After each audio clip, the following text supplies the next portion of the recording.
Ladies and gentlemen, welcome to Go Comedy. Sometimes let's just say, please welcome your host, Katie Hoffman!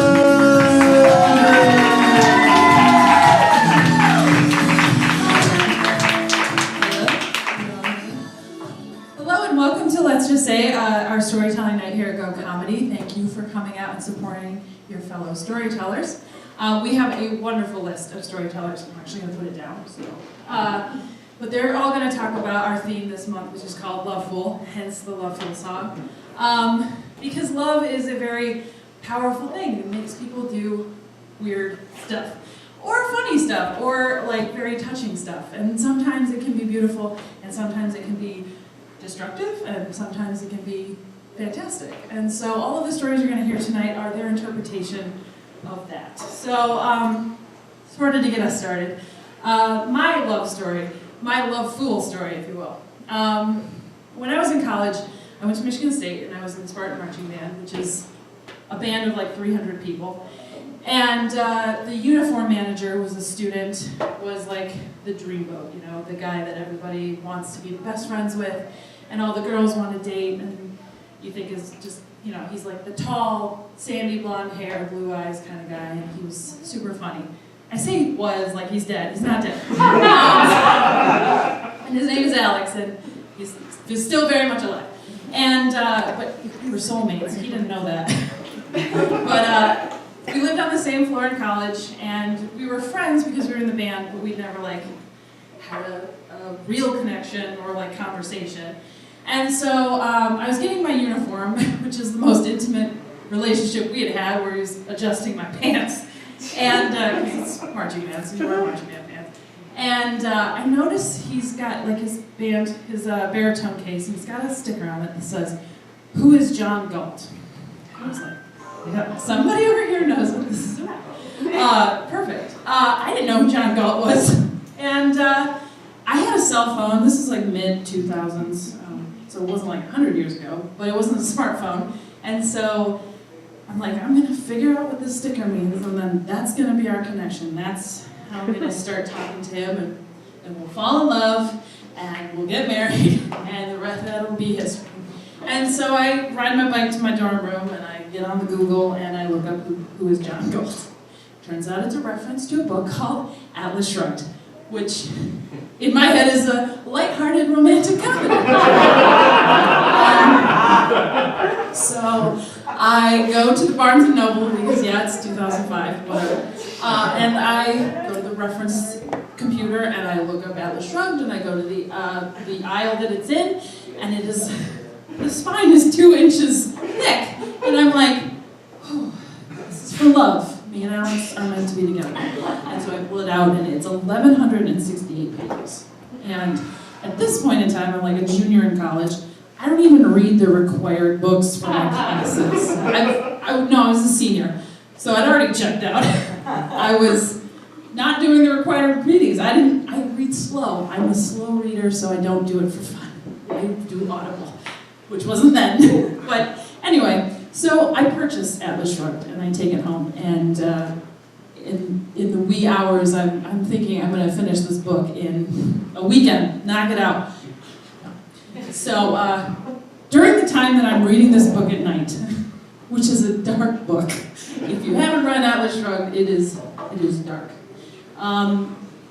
We're still friends. We have lunch and dinner, and we hang out with the same people, and I don't say a word about Atlas Shrugged.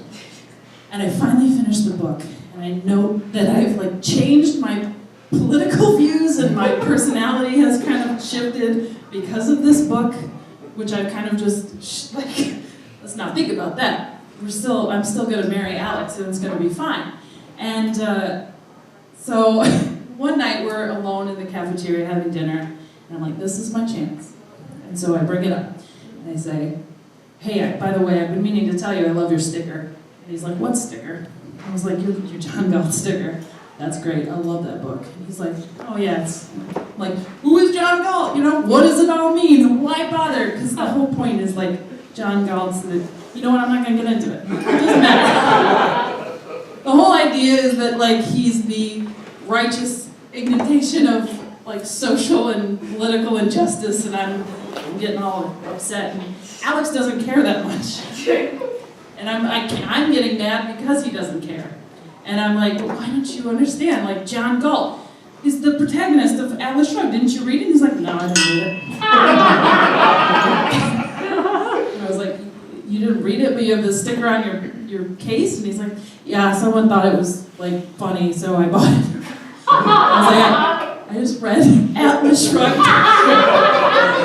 And you didn't, and this was going to be what... I didn't say this is in my head.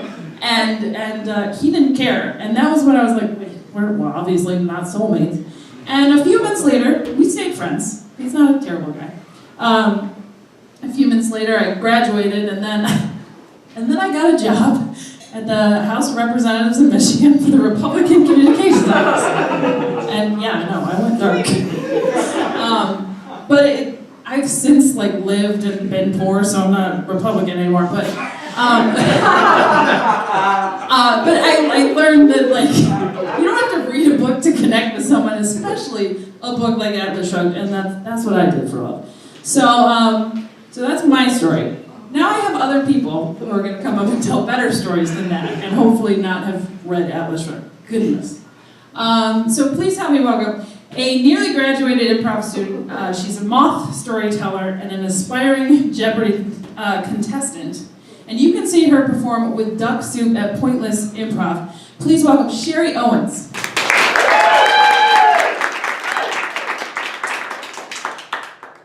Good evening. So the stupidest thing I've probably done for love is online dating. And I don't know if anyone else is in that journey right now, but that's where I'm at, unfortunately. And I grew up in, I was born in 1979, so I'm a little cynical like a Gen Xer, but I still think I can change the world like a millennial. And it's a very confusing place to be in. Oregon Trail generation is one of the things they called us because I was like the first computer game. And I got dysentery every time. But so I was terrified to even try online dating because I lived through all the horror stories in the news, like killed at a rest stop, penis pictures. Actually, the first time I got an AOL Instant Messenger, I was like 19. I was sitting next to my mom, and I was showing her, I'm like, Mom, it's so cool, you can talk to strangers from all over the world.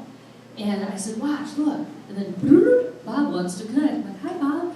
Can I send you a picture? Sure. The dial-up was so slow that it was taking forever to load, and the longer it took to load, I was like, my heart just told me it's going to be a penis. So I was like, let's not do that right now. She's like, okay, honey. Because she wouldn't want to see that, nor did I. So I tried a bunch of different apps, and they all have different flavors and personalities. Some stickier and grosser than the others. And I was telling a friend, like, I'm not looking for sex or hookups, but I went on Tinder just to see what would happen. It was so fun to swipe, and I was like, all these people want to have sex with me. That makes me feel so good about myself. Wow. And then, I got a couple of regular conversations, and one guy kept trying to make it sexual, and I was like, so, I said, so what are you going to do? What would you like to do for a date? He's like, well, we could go to dinner. And then, I was like, and then we'll read books together. And he's like, what kind of books? I'm like, books about knitting. So, that got annoying for him. But then, and then there was another guy, I was telling my friend that I talked to him for quite a bit, and then he was like, well, technically I'm still married. I'm like, oh, heck no.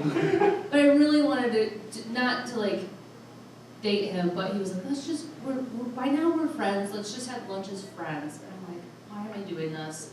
So I did, full for love. So I went to lunch, and as soon as I walked in, his leg was going, and he wouldn't look me in the eye, and then he goes, oh, I left my keys in my car. And I'm like, this is where it happens. This is where I get in my car with you, drive to your home, and I die. No one knows why I died that way, why I was that stupid. My mom's disappointed in me, and so I was like, what are you going to do about that? Now, I had AAA, but I'm not going to use a toe on this guy, he's married. So I awkwardly ate my french fries as quickly as possible, and then I said, well, I think I'm going to get going, because there's this bookstore I want to go to that closes soon. That's the best excuse I could think of. And he's like, well, that's okay, my wife is coming to get me. I was like, bye! I'm about to die. So, a couple of missteps. Well, So I was having all this trouble finding guys, and like on online dating, you can put the age you're looking for and all these different things. And I was having a hard time finding anybody. And I was out visiting my brother, and one of his girlfriends was talking to me about being single, because she was single for a long time. It was like one of those few times where married people are so sympathetic and so nice, and they don't tell me, the right one's gonna come along someday. She just really was being empathic, and she's like, I read this book, and the title's a little off-putting, but you should try reading it. Because I read it, and then I met Andy, we got married, and he's a wonderful man. And it was called, the subtitle of it was The Case for Settling for Mr. Good Enough. And I was like, you're right, that is off-putting. But I read it, and it was so good because this lady was dismissing guys for stupid reasons, like, oh, he's just my height, or he's an inch shorter, or I don't like his job. And so this lady found herself in her 40s, she's single, and she was miserable, and she thought of all these men that she passed up for stupid reasons. So I'm like, okay, change all my profile and come down and what are the core things you must have? I'm like, he has to be a Christian, he has to have fitness as like of value. Not I'm working out to get chicks, like I'm working out because it's healthy. I was like, I'd like someone that enjoys the outdoors, and I'd like him to be reasonably intelligent. Reasonably. Grammar's okay, but I'm an editor, so the bad grammar bothers me. But anyways, so I have rocked with these, and I met lots more people. I still wasn't meeting anyone. And then Steve popped up on Polar Vortex Day. And he's a redhead, and I was like, oh, 2 reds don't make a right, but I'll try it anyways. I was like, don't be like that lady in the book. You're going to be like the lady in the book impregnating yourself at 45 and have a baby alone. Don't do it. So I was like, okay, I won't do it. So I connected with him, and the next morning, my school was closed, so I didn't have to go to work, and I was organizing my sock drawer like you do on Polar Vortex Day. And he's messaging me, and he's like, hey, I'm just an hour away, like, you want to brave the cold, come out and meet me? I'm like, no, you're still in possibly serial killer mode, like, I don't know you. And he goes, well, here's all my information, you can look me up, I'm a totally normal person, I swear I'm the person I say I'm not a catfish. I'm like, you don't look good enough to be a catfish, but so I look him up on Facebook, and boom, wedding picture, him and his wife. I'm like, you scumbag. And I'm like, I don't even know you, are you married? He's like, haha, no, like divorce is not funny, but okay. And he's like, well, I've been separated for a year and divorced for a year. I'm thinking, do you not know how to use Facebook? And so I looked up the dates. You gotta be a cyber stalker, so look up all the dates. I'm like, it's checking out. So I won't dismiss them. It's okay for settling Mr. Good Enough is what I'm running through my head. And I told my girlfriends about him, and they were like, just go on one date with him. Just go on a date with him. So I have my best friend's voice in my ear saying this. So then we have our first phone conversation. He goes, wow, you're so smart. I was like, that is so refreshing. Not like, you have a nice body, you have a pretty smile. Like, no guy ever says, you're so smart. I'm like, that's so nice.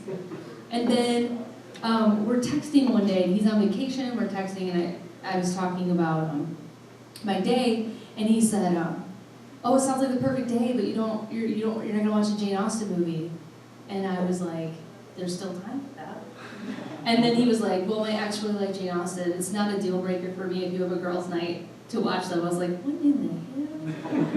Why wouldn't you watch Jane Austen is a forerunner. I mean, she lived by her pen when no women did that. It's not about romance. But I was like, no, don't even go into it in the text. So he's like, I like the Hollywood one. The Hollywood one. So he didn't know the name of Pride and Prejudice. Now this is going to sound so snooty, but wait till I get to the end. So we're in the middle of talking about great classic literature that changed the world. And he sends me this picture of his son in a diaper with a swim shirt on. And he's not smiling. And it says, this is my son pooping. And I'm just like, I don't know why. This is flirty, sexy time. It's not kid pooping time. And I can tell immediately from the picture a couple of things. His son is not wearing a swimmer's diaper. He's wearing a regular old diaper, and it is sagging. And 2, he's outside of a hot tub. And I'm like, baby should not be in hot tubs. He needs swimmer's diapers. You might be a bad dad. And I told this story to my friend who has twins, and she said, give him another chance, because I've forgotten diapers before. It's a thing that happens. Like, okay, it's a thing that happens. So then comes our last phone call. And I'll try to make it brief because you just pulled through the harmonica. But this is the Tootsie Center of the whole film. So we're on the phone together, and he's in Florida, and I say, he's like, my son doesn't really get a lot of contact with wildlife. Okay, he doesn't care for the outdoors. And so that's one of the 4. And he said he doesn't really care for, I don't really have a chance to introduce him to wildlife, but we're in Florida, we saw a tortoise, and I picked it up and I showed it to him, and I was like, oh, that's nice. And I was like, yeah, did you know that there's Burmese pythons now in Florida because people let their exotic pets out? And he goes, well, where are they supposed to live? Southeast Asia. And so I'm gonna throw that in there, and he's like, oh. And then I tell him about Pablo Escobar's hippos getting out in South America. There's a 18 colony breeding population of hippos loose in South America now. And he goes, but where are hippos from? He has a 2-year-old, so he should be reviewing this material right now. All the books that he's reading to his son. And I'm like, Africa. He goes, oh. He goes, well, why is it such a bad thing that these animals are living in these environments? I said, because it will destroy the ecosystem. And then he said, what's an ecosystem? So fairly intelligent is gone, outdoors is gone, and then he's like, you know, I only work 30 hours a week, and that includes drive time. I don't really like going to the gym, but I started doing push-ups 2 days ago. Athletics is gone. The only thing I have is Christianity. And that's really why I hung on this long, because he sounded like he was a good Christian guy. I was like, giving him the benefit of the doubt. And then we started talking about the Bible, and he goes, I think Paul was a sexist. And I said, oh, interesting. And he goes, but I believe everything Jesus wrote in the Bible. Everything Jesus wrote in the Bible. And so I said what I believe would be a reasonable argument, which was, if you study out the life of Jesus and believe everything Jesus said, he was never a misogynist. He treated women as equals. He believed that women could be in leadership. He was nothing but beautiful and kind to women. And then you read something Paul wrote that's contradicting that. What I would think you'd do is go, I must not be reading this right. I must need the cultural context. Maybe I talk to my pastor. I read the commentary to understand what Paul is actually saying. He goes, oh, I know. You're one of those Christians that just believes everything their pastor says. What is happening with your brain right now? So I told him that was offensive. And then this is the worst part, because I should have hung up. But he said, I just don't want to argue with you anymore. Nice meeting you. And I was like, ugh! I'm like, get on the app and unmatch before he does. And he unmatched before I did. So somewhere out there's a redhead named Steve. But anyways, I'm still single, looking to mingle. If you meet the 4, give me a jingle. Thank you so much. 2 reds don't make a right. My mom is a redhead and my dad's not, so I guess, I don't know, does that work? No. I don't know. Thank you, that was fantastic. Our next storyteller is the author of Pray the Gay Away, the book, which will now be made into a stage production touring this summer in the United States and in Canada with his twin brother Zach. Please welcome Michael Zakar.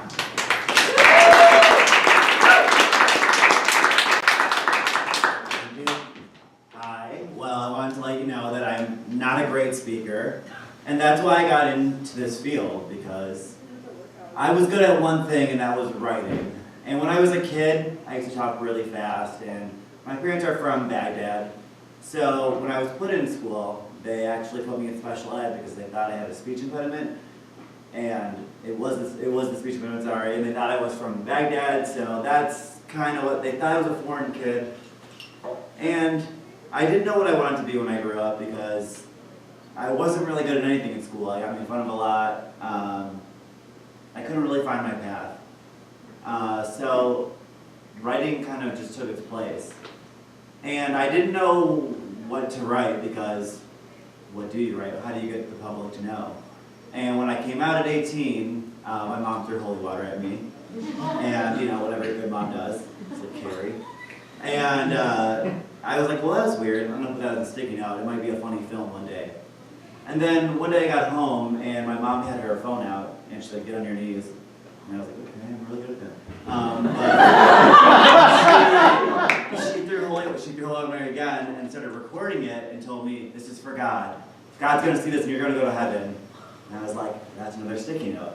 And I thought, wow, it's an interesting story. I don't know how many people can relate. So me and my twin brother started writing a book about it called Pray the Gay Away. Originally it was supposed to be called My Life on the Dyke Side, but I don't think that would go well. Good a Star Wars reference.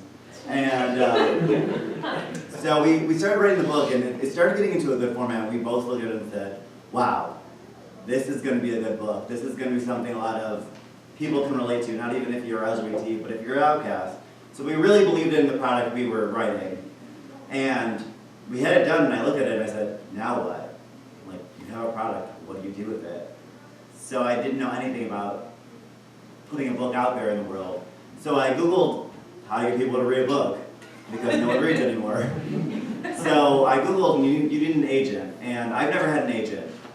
So I Googled and I put in my book request that, hey, if you're looking for like a good book writer, that's my first one.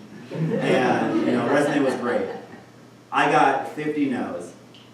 And I was like, fuck, what do we do? Because this is our only plan. I got arrested at 23, so I didn't have really a backup plan. I thought, this book's gonna take off. It has to. I have nothing else going for me. What a catch. And I finally got one request from one guy from Indonesia, and it was spelled wrong, the whole email, and I was like, fuck, we're just never gonna make it. So I met someone named Bobby from New York, and he said, hey, like, I'm not an agent, but I can help get your book out there. I write Broadway plays. And I was like, well, okay, like, we flirted a little, nothing crazy. I said, wink, wink, like, I'll help you if you help me. So I felt like a prostitute. But that was the only thing I could rely on. I didn't know much about the industry. I just knew I could use my sexuality, kind of. And I went to New York with my twin brother, and we didn't know anyone besides Bobby. So we stayed with him, and we went to a book exposition, and I got scammed $4,000 for finding a fake agent. And they took my book, and basically nothing ever happened. I should have known, because we had a phone conversation, and she was talking to her cat the whole conversation. I was like, well, that's cool. She's from New York. They're all weird. But when I got to New York, I loved the energy of New York. Like, everyone was on a hustle. And don't get me wrong, Michigan's okay. But when I tell people I read a book, they're like, okay, was it a coloring book? And I was like, no, it's a book with, like, content. It has some meaning. And New York just felt like my place. So I flirted with Bobby more and more because I was in Michigan, he was in New York, so I kind of felt like if I used him, I could be Bobby, in a sense. Didn't realizing that I was like self-consciously flirting hardcore. Like, I have a problem with not saying no to people. So he'd send me dick pics and I'd be like, oh cool, that's great, haha. I was like, but he pitched my book to Ellen DeGeneres, and I was like, oh shit, that's not something I can do, I'm from Michigan, so the more he pitched my book, I was like, all right, I gotta fake marry this guy. And I got more and more involved with him, and it started getting too serious for me, and I didn't realize what I was doing to someone else. I was manipulating someone in hopes that I would have a best-selling book, right? And we started talking about kids, and I met his family, and he's older than me, he's 43. And, I don't have a problem with that, but like, he's thinking about retirement, and I haven't even started a career. And we finally started talking and making out, and I had to have a lot of drinks to have sex with him, and I felt bad about myself, but he got my book out there, and I felt very good about that. So one day we're in New York, and we get in a fight about, why don't you love me, he said, and I was like, love? I don't fucking love anyone, And it got really dark. He started saying like, oh, you're a user, and I'm like, well, yeah, that's my goal the whole time. But I didn't know what to do because Bobby was so good for my project.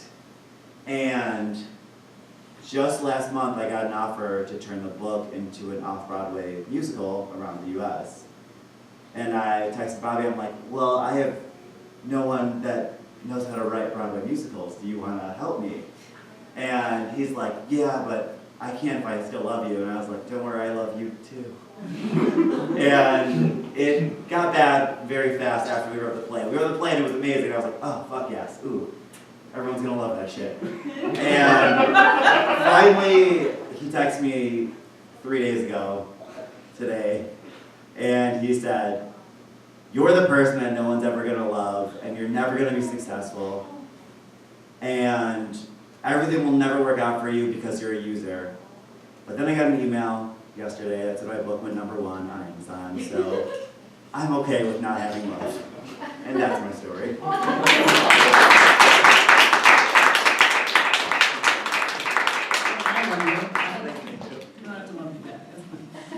Anyway, that was fantastic. Thank you so much for sharing. Our next storyteller is a writer, and she's written for the Free Press. She's the author of a book called Butter Babe, which I want to know more about, because I'm a butter babe. I love butter. I don't know. And she's working on a book called Welcome to Detroit, which sounds amazing as well. And she said she's sometimes a storyteller. Please welcome Rebecca Golden.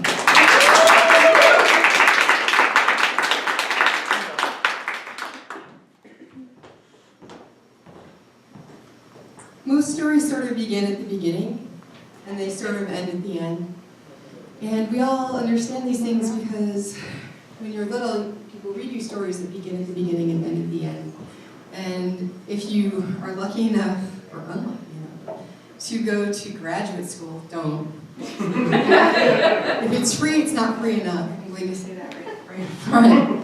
But if you're lucky enough to go to a place like that, you might learn all about narrative convention and that stories all sort of have a life that we recognize. And when they don't, we get angry. I remember being angry seeing a movie once called Muriel's Wedding, which is Australian. It was Toni Collette's probably first major starring turn.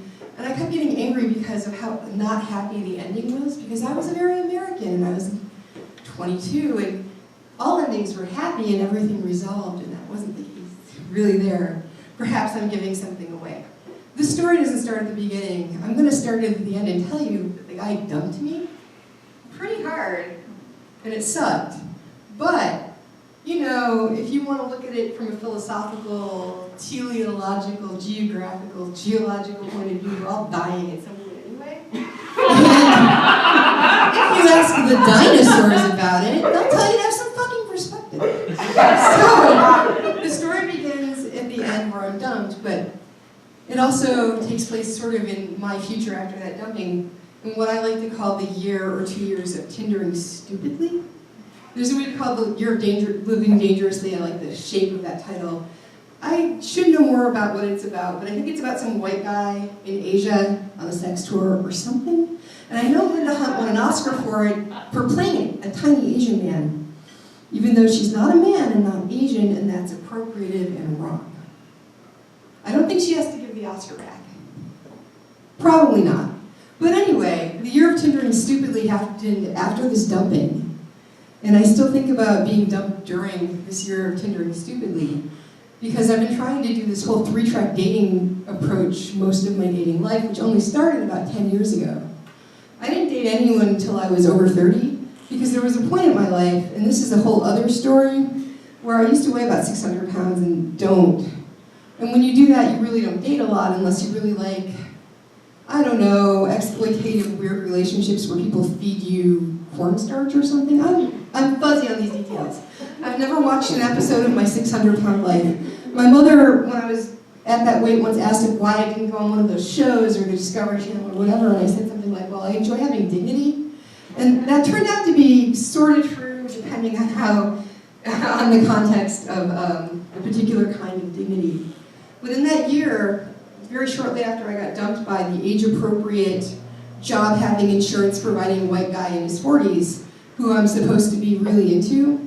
Although, secret, if you're not 40 and don't date a lot of middle-aged white guys, they're really bizarrely entitled, no matter how mediocre they are. It's not a secret they want to learn, so you won't want to tell them, but it's a thing that happens. I found this to be true by the number of times I've been asked if I will have sex without a condom or do anal in text messages from people I've never met. And I'm wondering what happens if you say yes to anal in the text message, and I'm pretty sure they ask if they can make another hole in you and fuck that. I haven't said yes to anal or that other hole yet. I'm saving that for marriage. That's why I can still wear white, you know? Well, you know, temporarily. Santorum is a thing. So, the year of dating, Tindering stupidly started with a guy who was 26, and I am not 26. Right now I'm about 46, and at the time I was about, 43. And he thought I was, I think, 39, which is my official Tinder age from now till the end of time. I will always be about 39 on Tinder because we're not getting married and we're not having kids. And you really don't get to know the status of my ovaries or my eggs at that point. We're not in that episode of the Handmaid's Tale where they ask if it's a real egg or a donated egg because it's none of your fucking business. On Tinder, there's really no business other than just the fucking, and it's not supposed to result in babies unless you're super hot. Anyway, he was 26. His last name was literally Hayball, and he looked like one. He was kind of featureless and blonde and characterless and strange, and he only revealed that he had a personality in the middle of the actual act when he said, very loudly, "Can I call you mommy?" At which point, I just started laughing really, really hard. And he got angry because you're not supposed to laugh because that's the sexiest question. Duh. Duh. So I laughed because the only context I usually think of myself as mommy is in relation to a very small black and white tuxedo cat named Christofferson. And I say things like, Mommy cleaned the litter box, you're such a good boy. Mommy loves you, you're so sweet. Yeah, and so I laughed and thought, wow, this kitty can probably clean its own litter box. Score for me. That's how you solve the cat lady conundrum of what to do when you want 37 cats and 0 in the litter box. You find a 26-year-old guy who calls you mommy in a weird moment, and then he becomes a cat. That's the full circle, really. There have been other guys in their 20s, and I didn't really understand what that would be like because I never slept with anyone under 31 until then. Because I didn't do that until I was in my 30s at all. And in the year of dating Tindering stupidly, I learned that sometimes dating here, you encounter situations that only happen in Michigan, like when the guy you're on a date with hands you the deer head from off the wall. Because he's proud, and he wants you to know he's accomplished a thing. But then he hands you the Glock because he wants you to know he has guns. And he wants you to know he's safe with guns, so first he takes out the ammunition, but then he puts it back in and leaves the gun on top of his couch, and he has children who are sleeping somewhere, not there, thank God, but you know, his children in some space. And you wonder, will he remember the gun? And it turned out, I let that play out, and he didn't. He needed to be reminded that there was just a loaded handgun on his sofa. Later, he did give me a 60-minute deep tissue massage, which I still remember very fondly, while we were watching American Pickers. And he also wanted to hand me the ammo clip for an AR-15, and this was a few minutes, literally just a day or two after Parkland. So now I got to hold his ammo clip, and I thought, he hands you a gun, he hands you a deer head. He tells you about his dead wife and his children, and about the cabin he wants to build in a remote area. Rednecks, that's who you date in pure Michigan. I've dated all the rednecks now. That's how I have so many weapons I didn't buy, like the retractable baton and the handcuffs and the mace. They want you to have weapons because they know how men are because they're men and they know how they are. Brian, the beige man I met at the beginning, who I told you dumped me, I really thought loved me because he did things like sneaking back to the store to buy a stuffed Pusheen I wasn't going to spend $25 on and giving it to me for my birthday. And all the cute, sweet things and taking me on dates. And it turned out what he really was newly divorced, autistic, and wanting to try out a few things he'd worked up in his head to see if they'd be effective with a real woman. He'd always wanted to date someone like thinner than his ex-wife and nicer than his ex-wife. And while I was nicer, I wasn't thinner, and I wasn't rich, and I wasn't the things that a middle-class white guy with a college degree would really like. I always kind of thought I was because I grew up in that kind of a place, but not really. So when he broke up with me, he asked me why I wasn't confident, like some young woman we'd run into at a club who had gasoline-dyed hair. And I usually let that stuff slide, but it was raining and it was a dramatic moment, so I looked at him and said, well, you know what? Maybe her father was nice to her when she was little. Maybe we're not the same human being. Maybe she isn't confident. Maybe what she has is bravado, and if you don't know the difference, well, that jives with most of what I know about you. And I told him how lucky he was to know me, or had been to know me. And that was really our evening. I don't know what I learned in this year of Tinder dating or Tindering stupidly, except that men between 27 and 33 can be a whole lot of fun when they don't hand you a dead deer's head or several weapons. And that men really are like buses and there's always another one coming. That doesn't mean you're coming. It doesn't mean you're going anywhere. True fact, a lot of them think it's over when they come. And a lot of them think it's over when they come because you owe them that. And you have to make that happen no matter what. I will say I've learned that that's not true. So many of these things are not true. I did get dumped by the one nondescript white guy, and there's a series of white guys on the horizon. Mediocre white men, though, are at the very least an endless source of entertainment and humor. And I hope I've shared some of that with you. So.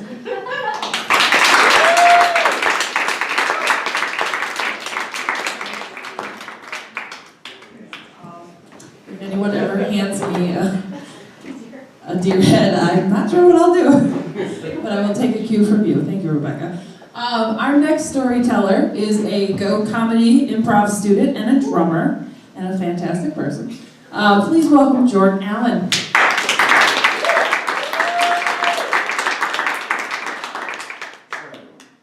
Who wants to hear the story of the time? Who wants to hear the story about the guy who threatened me with gun violence and the time I bought him weed? I know that sounds crazy, but let me sweeten it for you. This is the same guy who had sex with my girlfriend for 6 months before I even knew him. The weed, on the other hand, top shelf. Let me just take it back. So a few years ago, I meet this girl. We hit it off. We moved in together. And I gave her 4 of my best years. Although I'm not sure exactly how much that's worth. But as far as this story is concerned, it's probably say about a quarter of Afghan Rhino Kush. So, you know that part of every relationship where all communication's lost, you have sex a lot less, and your significant other's missing for days at a time and takes your old Planet Fitness membership card and uses it as her new one? I think we've all been there. This was that. So, it was about 15 minutes into watching my girlfriend load everything she owned into her car that I had the thought, am I getting dumped? So I asked her, hey, am I getting dumped? And she says yes. And I ask if there's another guy, and she says yes. And it was there that I was getting to be pretty suspicious of her.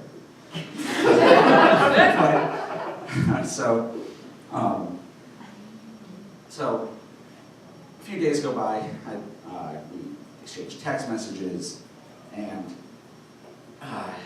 I can just say I wasn't my best self during these text messages. But all of a sudden I get a call from him, and now words are exchanged, mostly about my face and what he's willing to do with his cat. And so it's usually about that part in the gad in my face bit where I know it's just time for bed. And so I do. I give my beauty rest like we all have to. And so a few more days go by, and I don't hear anything. And I'm thinking, good, coast is clear. Time to set sail for the rest of my life. And then she calls. And I'm thinking, okay, at the very least, she's going to give me the whole, sorry my boyfriend threatened you with gun violence speech. But what she actually gave me was the classic, hey guy, you got any weed? So, because we all know the best person to ask for weed when you are really desperate is your ex, right? Well, so every part of my brain is thinking, no, fuck her, fuck this, no, what are you thinking? After what she did to you, and you're considering this. You're definitely considering this because I'm talking to you. But what my mouth said was, yeah, sure, what strain do you need? So I get her the weed, then I have to call her and find out where she's staying. And turns out she's staying at a motel with him. And presumably that gap. But, you know, it hurts getting dumped. What hurts even more getting dumped for someone who would rather stay at a motel. Like, she'd rather stay at a Days Inn than at my house. Like, I don't stay at a mansion, but if you open the door to my room, you're not immediately outside. Like, I don't have a vending machine going out in front of the hallway. Like, down my hallway and to the left, there isn't a coin laundry. I kind of wish there was. I'm driving to go do my laundry. You know, I kind of see why she's living in the motel right now. So I finally get to the motel, and I bring the weed, and I knock on the door. She opens it. I'm scared and skittish, so I grab it and close it, and kind of peek in and make sure everything's okay. First thing I notice, not a gat in sight. Like, he's not a killer, just a really bad liar. And so I get in, and we start talking and smoking, and he stumbles out of the bathroom after 20 minutes. God knows what he's doing there. But it's here where I start thinking, okay, it's time to fucking go. Fuck them. Just whatever closure you thought you were going to get from this, I think you've already gotten. So let's just wrap this shit up and just go home, and maybe we can just have a good night. But what my mouth said was, hey, who wants to take this party back to my place? And what their mouths were saying was, oh yeah, we do. Yeah, sure. And we go back to my house. And so we get back to my house, and we're hanging out, and we're smoking, and watching Schoolboy Q videos, and it's like me and him start talking about me drumming in his new record. Weed is a magical drug. But so after a few hours, they leave, and it's the first time I'm like left to my own thoughts for a while, and I start having thoughts, and it's the first time that my mouth says exactly what I was thinking, which is fuck them. Fuck them. And little do any of you know, she still had things left in my room that she wasn't able to load into her car the other night. So I go in my room and I grab her mattress. I grab her mattress and I grab that fucker and I throw it outside in the dirt and the mud, and I fucking throw snow all over it and thinking, you know what, now you guys can go sleep in it together. And let me tell you, I got my satisfaction. And then about 10 minutes later, I was in my garage frantically cleaning it up so no one could tell.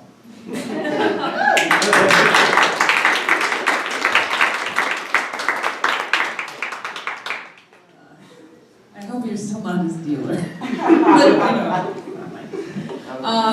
Thank you for sharing. Our next storyteller is an actress, writer, and director, and also a cat mom to adorable kids. Please welcome Laura Heikkinen.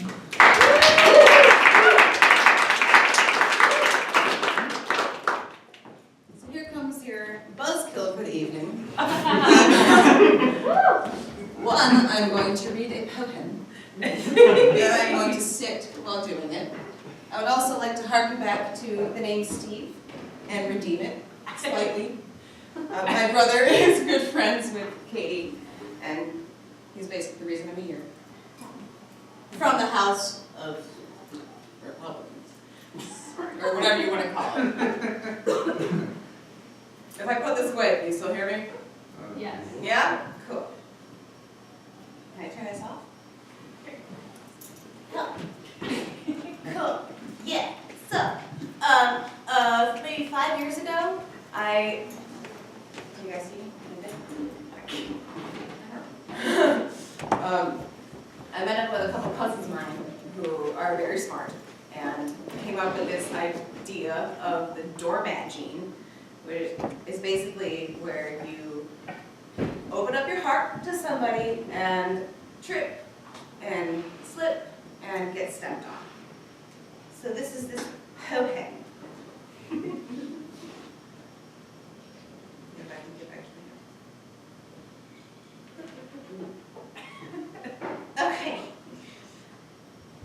The first boy I napped next to, snapped next to, churched with, and played house with was named Matt. It didn't work out. Relationships are tough in preschool. Relationships in high school are even worse somehow. The first boy I danced with I never held hands with, I watched a movie with. He was the first boy to fight for me. He too was Matt.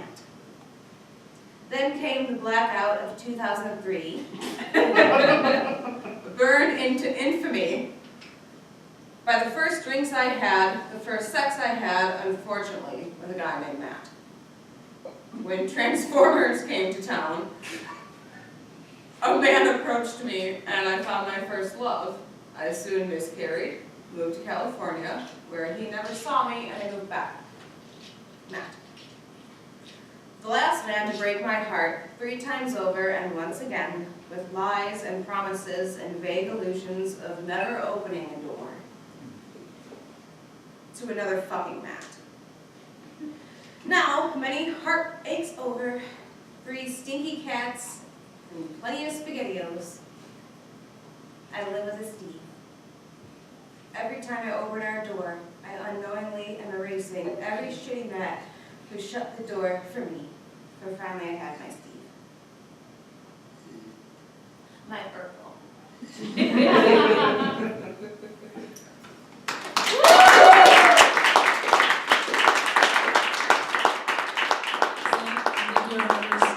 Let's just say poet, so congratulations. I'm a poet and I didn't even know it. Oh, that was terrible. But ladies and gentlemen, that brings us to our last storyteller of the evening. But I promise it's a good one. He's a dog enthusiast and improviser here. Please welcome Kyle Butala.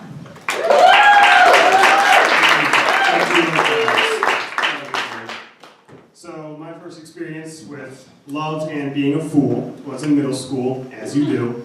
It was 8th grade, and the girl I had a crush on was in like the friends group that like we just shared a lot of friends, which back then in 2000 something meant like just loitering at Hot Topic and Spencer's and any abandoned parking lot you can find. So yeah, had a crush on her, whatever, didn't show it because, you know, But one day at lunch, one of her friends, because she sat on the other side of the lunch hallway in the room, and she walked over to me and said, "Hey, Jessica likes you, do you want to date her?" Which is awesome, because you want that said out loud in front of all your friends. And being the smooth operator I am, I said, "I'll tell you after lunch." And it was just, everyone looked at me like, and it was like, "Come on, just yes or no." It's like, "I'll tell you after lunch." And it's like, "Yes or no?" It's like, "Yes." Woo! First girlfriend. Yes, got it. I didn't even go over to see her after I said yes to dating her. So I had a girlfriend in middle school, which meant someone to just hold hands to when you walked to class and stand next to you when you got stuff out of your locker. Awesome. We didn't see each other a lot outside of class because I didn't want to tell my parents I had a girlfriend for some reason, but they'd be mad at me, and, you know, cars and stuff, and I don't think I knew where she lived. So we'd only hang out in school. And so, you know, that was also back during the time when like everyone was into hugging a lot. Like it was just hugging each other. Everyone wanted to hug you, so your friend wanted to hug them. So it was all hugging. And so, first girlfriend, didn't get my first kiss till much later because that's like first middle school dance, which was just, you know, a darkened gym with a DJ. It wasn't even a gym, it was a lunchroom with a DJ. Awesome. And to set the picture, she was like this tall, I was this tall, my hair was down to here, I looked just like my mom, and I was a smooth operator. And so it got down to like slow dance, so we were doing, you know, the awkward, school-proof, no-boner shuffle. And I was looking up into her eyes, and, you know, everyone around me was like, "Kiss her, kiss her, kiss her," and I, you know, hit the, you know, and I think two dances went by, and it was just the same thing. And then a little while later, we went, like maybe a month or so later, it was a party at a friend's house, which was just loitering in their front yard because no self-respecting parent wanted like 10 hormone-ridden 8th graders in their house, and I don't blame them. And Truth or Dare eventually came up because 8th graders, and after 2 like dares, it eventually went to some weird sexual like, "Hey, make out with that rock," because, you know, 8th graders. And then I got dared to kiss my own girlfriend. And being the smooth operator I am, I gave her a nice hug. And yeah, that was fun. I was the coolest person. So months later, we actually ended up like hanging out outside of school. Imagine that. And we went with two of our other friends who were also dating, and we went to the Macomb Mall because we lived in that area. And so, okay, I want to pull out the Macomb Mall. Yeah. Maybe after the renovation. But so we loitered at Hot Topic. We loitered at Spencer's. And at that time, at the Macomb Mall, they had a Jeepers. And if you don't know what a Jeepers is, it's below Chuck E. Cheese, but above Major Magic's. And if you know what Major Magic's is, then you must have lived where I lived, because I think it was the only one. And I'm pretty sure I made that up. Anyways, we liked going in there because we were all about this tall back then, and it was free to go in. Cool. We were in 8th grade, had no money. And they also had just like this giant, like 5-story jungle gym. And, 8th grade, we wanted to go climb on that, with all the other, like, 5-year-olds having their birthday party. And so, like, in, like, the random corner of, like, the 4th story up, after, like, constant, like, nagging from my friends, encouragement and everything, peck on the lips, boom, I kissed my first girlfriend. Yeah! I became a man. And my first kiss was chimed in with the screams of delight of 5-year-olds at their birthday, the sound of that tiny train being driven by a sad teen, and just that really shitty one-bump roller coaster that I always went around. So yeah, that was my first kiss, 8th grade playground at Jeepers at the Macomb Mall. Then like a month after that, or so, I get a phone call from another mutual friend, and she broke up with me through a phone call through someone else. I don't see why she would, but whatever, first relationship. I'm not quite sure what I did after that. It probably involved a lot of crying and listening to Fall Out Boy, as you do in 8th grade. But, first relationship was nothing, and then went on to not date anyone throughout high school, didn't make out with anyone until my senior year in high school, and, after that, it's still hit and miss with the dating now. So, the benefit of that, though, is we're still really great friends. She's an awesome person. She has an amazing child. She has an awesome guy she's with. And, I still was able to convince her to come see me tell a story that she was part of. So I think I won in that one. Thank you very much.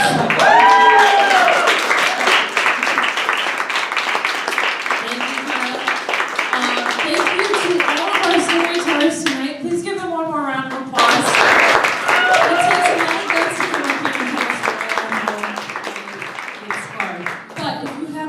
In doing so. We do this show every month. I don't actually know what the theme is next month, but please check our Facebook page, let's just say, or email us or come in and talk to us. It'll be posted somewhere. Right after the show at 9 o'clock, we actually have the premiere of our improvised rock opera called Rock-O-Matic, and we are offering $5 stay-over tickets for that, so if you're interested, please check in the box office. It's a lot of fun, it's all improvised, and it's a musical, so please stay for that. If you could not stay, please drive safe. Thank you so much for coming out, and thank you to everyone for participating.